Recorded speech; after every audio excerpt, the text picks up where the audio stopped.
কাহার বা তাল আমি যেটা বাজালাম, কাহার বা তালের গানগুলা আমরা কিভাবে বাজাতে পারি। তো তার আগে কিছু জিনিস জানা প্রয়োজন।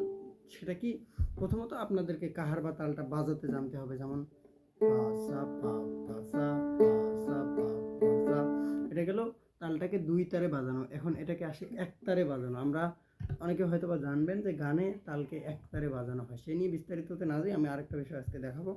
তো এক তারে বলতে কি, আগে আমরা দুইটা তারের ব্যবহার করতাম, যেমন পা সা পা পা সা। এখন ওই তালটাকে আমরা পা সা পা পা সা, মুখে বলবো পা সা পা পা সা, মুখে জয়টা টোকা হবে ওইটা টোকা আমরা একটা তারে দেবো পা সা পা পা সা।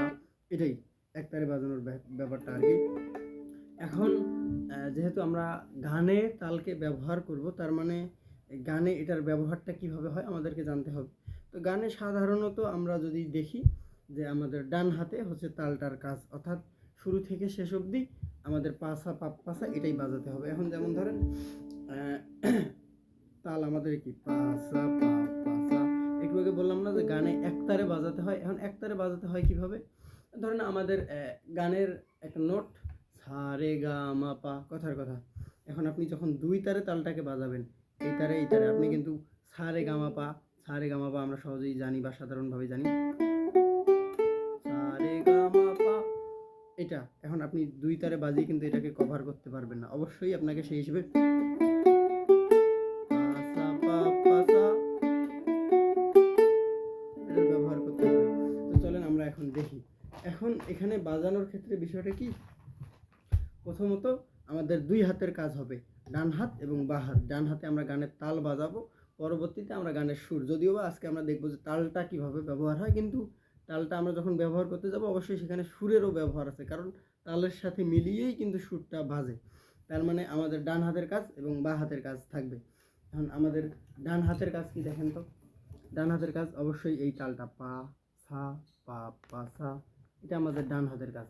এখন আমরা যদি ডান হাতের প্রতিটা টোকার সাথে, এটাকে আগে কি ছিল, 1 2 3 4 5টা মিলিয়ে একটা তাল ছিল, তো পা সা পা পা সা, কাহার বা তালটা আমরা একবার বাজালাম। এখন আমি যদি এই জিনিসটাকে একটা একটা করে ভাগ করে নেই, এইটা একটা, এইটা একটা, এটা একটা, এইটা একটা, এটা একটা, অর্থাৎ আমাদের ডান হাতের যে তালটা সেটা ছিল কি পা সা পা পা সা, আমরা যেটা বাজাচ্ছি সচরাচর ওইটাকে আমরা 5 ভাগ করলাম, পা সা পা পা সা, এটাকে আমরা 5টা ভাগ করে নিলাম। এখন এই যে 5টা ভাগের সাথে আমরা মুখে বলতেছি ঠিকই পা সা পা পা সা, কিন্তু আমরা এখানে একটা তারে বাজাচ্ছি। এখন মুখে আমরা যেটা বলতেছি, এখন ডান হাতের কাজ, এটা শুধুমাত্র বোঝানোর জন্য যে কয়টা টোকা হবে পা সা পা পা সা। এক্সাক্ট যদি আমরা নোটে যাই যে সা রে গা মা পা ধা নি সা, এটা কিন্তু গানের সুর। এখন এই পা সা পা পা সা বা ট্যাং ডা ট্যাং ডা ড্যাং, এটাকে ডান হাতে বাজিয়ে এটার সাথে বাঁ হাতে কিন্তু আমাদের সুর অর্থাৎ ওই সা রে গা মাটা বাজাতে হবে। তাহলে আমরা 5টা যে ভাগ করলাম, তাই না, এই 5টা ভাগের সাথে আমরা ডান হাতে একটা একটা করে নোট ধরি। দেখেন তো কি দাঁড়ায়, পায়ের সাথে ধরেন যে আমরা সা, পরের সায়ের সাথে আমরা ধরলাম রে, অর্থাৎ সা রে গা মা পা, 1 2 3 4 5, অর্থাৎ ডান হাতে যখন আমরা পায়ের টোকাটা দিব, বাঁ হাতে আমরা নোট নোট নোট বাজাবো সা, তার মানে ওপেন। এর পরবর্তীতে সাটা কি হবে, রেতে ধরবো, রেতে ধরে তার পরবর্তী যে সাইড টোকাটা আছে ডান হাতের, পা সা পা সা সা রে পা সা, তার পরবর্তীতে ডান হাতের কাজ পা সা, দুইটা টোকা গেল পা সা পা, 3 নাম্বার পা সা পা, তার মানে সা রে গা পা সা পা পা সা পা পা সা পা, পরবর্তীতে কি পা সা পা আবার পা, পা সা পা পা পা পা সা পা পা সা, 1 2 3 4 5, ডান হাতের কাজ 1 2 3 4 5, 5টা টোকার সাথে সা রে গা মা পা, এটাও কয়টা হয়, এটাও 5টা হয়। দেখেন সা রে গা মা পা 5টা হয়। কিন্তু আবার অনুরূপভাবে যদি আরেকবার আমরা তালটাকে ধরি, এখানে কিন্তু আমরা একবার তালটাকে শেষ করলাম পা সা পা পা সা, একবার শেষ। অনুরূপভাবে যদি আমরা আরেকবার ধরি, একবার শেষ করে পুনরায় আবার শুরু করলাম। গানে কিন্তু একটার পর একবার, একবারের পর একবার, একবারের পর একবার, একবারের পর একবার, এভাবে করে চলতেই থাকবে। তার মানে আমরা আরেকবার ধরি যে পা সা পা পা সা, ডান হাতের কাজটা হলো, এই যে আমাদের ডান হাতের কাজ। এখন যদি অনুরূপভাবে বাঁ হাতে আমরা ধরি, তাহলে কি দাঁড়াচ্ছে, উল্টো দিক থেকে যদি আমরা আসি, তাহলে পা মা গা রে সা, পা মা গা রে সা, সা রে গা মা পা, উল্টো দিক থেকে যখন যাবো পা মা গা রে সা, অর্থাৎ এই যে পা থেকে শুরু, তার মানে টোকাটা আমার এখন একটা এই তারে হবে, পা মা গা রে সা, পা সা পা পা সা। এই দেখেন একটা টোকা এই তারে হলো, একটা এই তারে হলো। এখন এখানেই হচ্ছে মেন বিষয়টা, যে গানের ক্ষেত্রে আপনার কোনটা টোকা কয় তারে হবে এটার কোনো নির্দিষ্ট ধরা বাঁধা নিয়ম নাই। কেন নাই? এখন আপনি বাজাচ্ছেন, এমন হতে পারে যে আপনার ডান হাতের যে টোকাটা গানের ক্ষেত্রে কিন্তু এভাবে করে ডান হাতের প্রতিটা টোকার সাথে একটা একটা করে নোট বা হাতে বাজে। ধরেন যে প্রথম টোকাটা আপনার পা সা পা, পা সা পা, সা রে মা,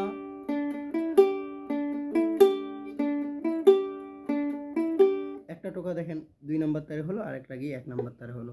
এমন হতে পারে যে বাকিগুলা এই তারেও হতে পারে, আবার এই তার থেকে এই তারেও ফেরত আসতে পারে। এটা সম্পূর্ণ ওই গানের সুরটা নির্দেশন করবে যে আপনার উপরের তারে যাবে নাকি নিচের তারে যাবে। তার মানে আমরা এখানে কি বুঝতে পারলাম? প্রথমত আমরা তালটাকে ভাগ করে নিলাম, অর্থাৎ ডান হাতের আমাদের যে কাজটা আছে পাসা পাপ পাসা, এটাকে আমরা 5টা ভাগ করলাম, এটার সাথে প্রতিটার একটা একটা করে নোট বাজাচ্ছি। এখন আমি যেটা দেখালাম আপনাদেরকে সেটা ছিল কি, সা রে গা মা পা, পা মা গা রে সা, সা সা পা পা সা, পা সা পা পা সা। এটার সাথে আমরা সা রে গা মাতেও বাজাতে পারি। ওই যে আরোহী অবরোহী বিষয়টা আর কি, যেটা হলো এতক্ষণ এটাই হলো যে এখন আমরা যদি সা রে গা মাটাকে এটার সাথে ধরি, পা সা পা পা সা, পা সা পা পা সা, পা সা পা পা সা। অর্থাৎ আপনারা একটা জিনিস মাথায় রাখবেন যে ডান হাতে যে টোকাটা দিচ্ছেন 5টা টোকা, সেটার সাথে একটা একটা করে নোট।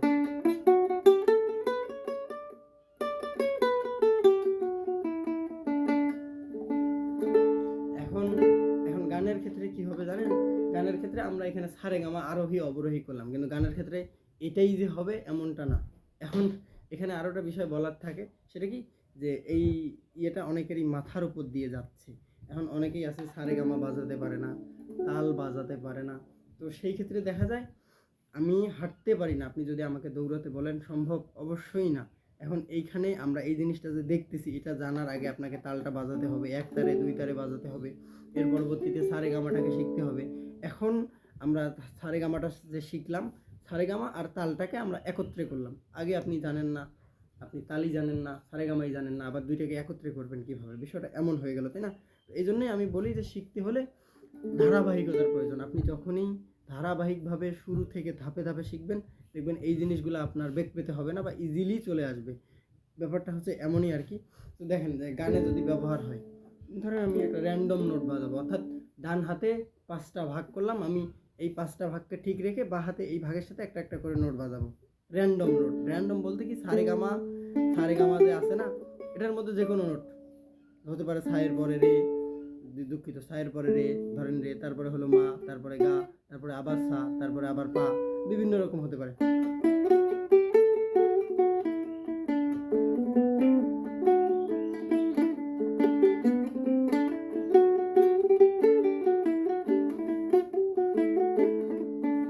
দেখেন ডান হাতে আমার পা, পা সা পা পা সা বাজতে গেছে, পা সা পা পা সা, পা সা পা পা সা, পা সা পা পা সা, পা সা পা পা সা, পা সা পা পা সা, পা সা পা পা সা, পা সা পা পা সা।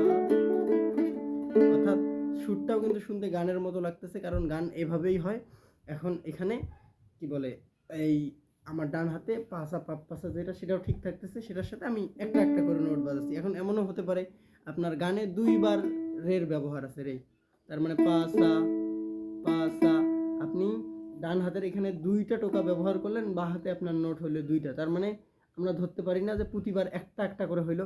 এখানে আমরা কি ডান হাতের যে কাজটা সেটাকে 5টা ভাগ করে নিয়েছি, তার মধ্যে যদি আমরা 2টা ব্যবহার করি, পাসা, একই নোটে আমরা 2টা টোকা দিয়েছি, তার মানে ডান হাতের 2টা টোকা গেল, বা হাতের 2টা নোট গেল। এভাবে করে এখানে 5টাও পর্যন্ত হইতে পারে। কথার কথা এখানে 2টা হলো পাসা, 3টা যদি হয় পাসা পা, তার মানে আপনার বাকি আছে আরো কয়টা, দুইটা, পা সা পা পা সা, এভাবে করে আর কি।